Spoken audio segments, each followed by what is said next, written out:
Have you ever wondered why we go to war? Or why you never seem to be able to get out of debt? Why there is poverty, division, and crime? What if I told you there was a reason for it all? What if I told you it was done on purpose? What if I told you that those who were corrupting the world, poisoning our food, and igniting conflict were themselves about to be permanently eradicated from the earth? You might think that an idealistic fantasy. Well, let me tell you a story. We acknowledge there are criminals, of course. They rob your house, they steal your phone. They can murder you too if they think they can get away with it. We have all experienced criminals in one way or another. Criminals, as we know, are those who choose personal gain over the rights of others and have no regard for the law. But here is where you need to expand your thinking. Criminals can also succeed in business and politics and can be elected as our leaders. If a criminal became the president, imagine what they could achieve. They could use the full weight of their executive power to commit much larger crimes and ensure they and their friends were enriched to the fullest extent possible. A criminal president could create alliances with other criminal presidents and then collaborate on more global criminal activities. Anything goes. Drug running, human trafficking, whatever makes the big bucks. The 20th century was turbulent with war, economic disaster, famines, and displacement. We have always accepted these things as just human nature, and simply the way the world works. Something inevitable, and due to the weaknesses of human nature that drive us to these actions. This is where we were all tragically wrong. You are not a criminal. I'm not a criminal. So how can we just assume that it is human nature that is driving all this pain and misery? What if it wasn't human nature at all, and as a result of something more deliberate? We were taught that capitalism was the cause of a massive rich-poor divide and the reason for poverty, which in turn is the reason for war, crime, and starvation. Others were taught that communism, the system of equal wealth across all people, was really to blame for the mess. But you see, folks, it is none of these things. It is not our nature to fight and be racist. It is not in our nature to rob from others. What you must learn is that it was the criminals all along. Yes, they got power. More power than a criminal should ever have. They rose to the top of media companies that control our news and entertainment. They ascended to the top of the banking system, also to the Oval Office, to Brussels, to the Vatican, to the Crown. They crept in quietly. They became leaders of agricultural companies who have control over our food supply. Also big pharmaceutical companies, the ones we trust to help us when we're sick. Nobody stopped them, and they just recruited more criminals to help them. First, they accumulated the world's wealth. They invented a system of money called central banking, which lends money to governments with interest, placing countries into eternal debt. People's wealth got less. Their wealth got more. Much more. When a criminal is already as rich as they can get, then protecting their ill-gotten gains becomes the priority. Angry citizens tired of being poor are a major obstacle and can revolt if they suffer enough. The criminals needed to prevent this.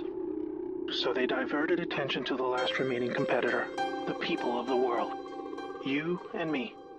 We were not happy being ruled by criminals and having to work 3 jobs just to survive. They know we won't accept it. So they use their control of the media to set black against white, woman against man, young against old, Muslim against Christian. They convinced us we were the problem so that we would fight and destroy ourselves. To get it done faster, they attacked all aspects of humanity that make us strong. Like family. Using their influence over culture, they popularized lifestyle choices that led to a surge in broken homes, lost youth, and substance abuse. I could talk all day about how else they deliberately weakened us, and it would turn your stomach. We were just trying to get on with living. So where are all the good guys? Good people just want to get married, have kids, make a living, and enjoy their liberty. Well, there were good guys. Many. One became the President of the United States in January 1961. He knew about these criminals and wanted them gone. He knew their intentions for us all, and he wanted to fight them. Sadly, he had no idea how powerful they had become. Reagan also had good intentions for the American people. He knew this criminal mafia controlled almost everything by this stage, including the powerful rogue intelligence agencies. His economic policies were promising, but the criminals needed a weak America to hold on to their power. Reagan was shown with a bullet that a growing U.S. economy and prosperous citizens were not what the criminals wanted. It was looking pretty grim for good people. Every time someone wanted to stand up and do the right thing, they got stopped. Were we ever to be freed? These criminals are also known as the Deep State, or Cabal, because of how they control things behind the scenes. Every president after Reagan was one of these Deep State criminals, and their empire got even stronger.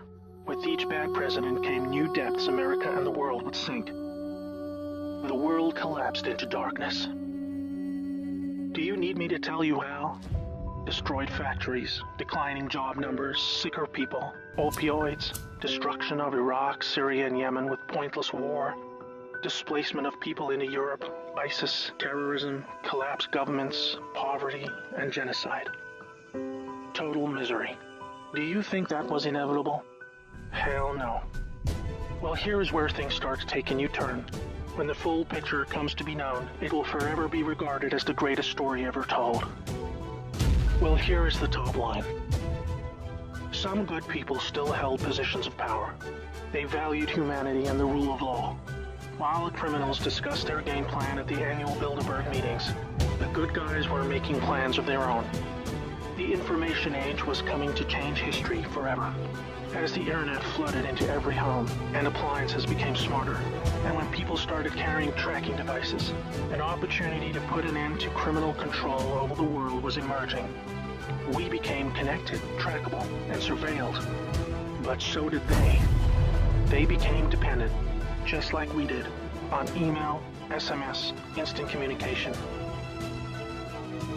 It made crime much easier, but it also put them on a grid that, if accessed by the right people, would expose their crimes to the public and end their iron grip on us once and for all. In this new age of information, it was thought that the military should also have its own intelligence agency to focus on cybercrime and espionage. They called this the NSA, the National Security Agency. Here we had every phone call, email, and text from every device stored and archived. Whether it be someone making a doctor's appointment, or the deep state setting up a massive heroin purchase from the Taliban. In the right hands, it would be enough information to expose the entire sinister criminal plot to rob us blind and wipe us out. Hold that thought, now I need to explain the plan. The good guys were devising a plan to reclaim the world from the cabal and return it to the people. It would involve alliances with multiple countries, since the criminals had global rat lines, trade, and other infrastructure in place that would need their cooperation. It came down to two choices for America. Launch a military coup to seize the government from whichever cabal puppet was in the White House at the time. Or win legitimately, take control of the NSA, expose the criminals for what they are, and arrest them all. Obviously, the first option would be very troubling for the public. With people still preoccupied with cabal-engineered social issues, they would likely revolt and hurt themselves and others.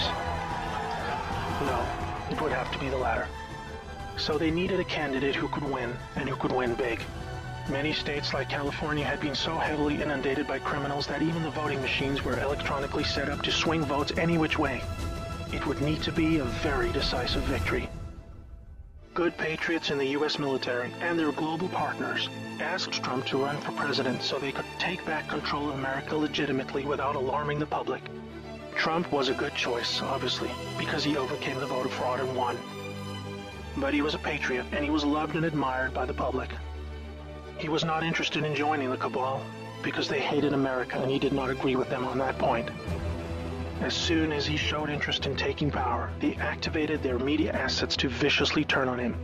That's when we saw the sudden hatred emerge. Even when he won, the cabal still had no idea what he was a part of, and the sophisticated plan that was about to unfold against them. Shocked at their loss, they mobilized their full arsenal of intelligence, media, money, and technology to try and take back power. Their people at the top of the DOJ and FBI then put together a plan to frame Trump and have him impeached. This is where we come back to the NSA again. All messages were stored and could be used to expose this plot and prevent Trump's overthrow. An entire book will be written about the first 2 years of Trump's presidency: false flag terror attacks, downed planes, missile alerts, assassination attempts. Here's the point. The world is currently experiencing a dramatic covert war of biblical proportions. Literally the fight for Earth, between the forces of good and evil. I can't put it in simpler terms, but I can say it appears the good guys are winning. The Cabal had complete control over North Korea. They hijacked the Kim dynasty, took them hostage, and worked to build up a nuclear arsenal to threaten the world. Kim Jong-un suddenly embracing peace was simply because the deep state were beaten and driven out. ISIS was also destroyed in the year following Trump's win. We are all starting to see the pattern now, that enough time has passed, that our biggest global concerns are starting to recede, and peace is returning. It is all evidence that the good guys are winning the war. But we're still in the middle. While a lot is improving, it still puzzles many that most of these known criminals are still free, especially the higher-ups like Hillary Clinton, the Bushes, and Obama. That is coming in the next chapter of the story. That's why we have Q. The good guys with control over the NSA began the Q intelligence dissemination program to invoke an online grassroots movement that came to be called the Great Awakening. It started on underground internet channels and then moved to the mainstream. Q has been a fun distraction for those who follow world events and desire truth, but it is about to begin a much more important and necessary phase, keeping the public informed when the deep state war breaks out onto the surface. By this, I mean high-profile arrests. Yes, folks, the criminals I'm referring to are famous politicians, actors, singers, CEOs, and celebrities. People who have earned our trust, respect, and admiration. They have done very bad things that are all fully known and documented, and they will be severely punished. Those of us who have followed Q since the beginning will be here to help you make sense of the coming events. We are among the first to realize that our petty partisan divisions are just trivial distractions, and we are all enslaved by a hidden enemy. We realize that the problem was never capitalism or socialism, Democrat or Republican, black or white, Muslim or Christian. We know it was just very powerful criminals who had too much power. Fellow slaves, it's time to buckle your seatbelt, recognize your true enemy, and embrace a new future that we all owe to the brave patriots who risked their lives to achieve this victory against the greatest force of evil the world has ever known. May God bless America.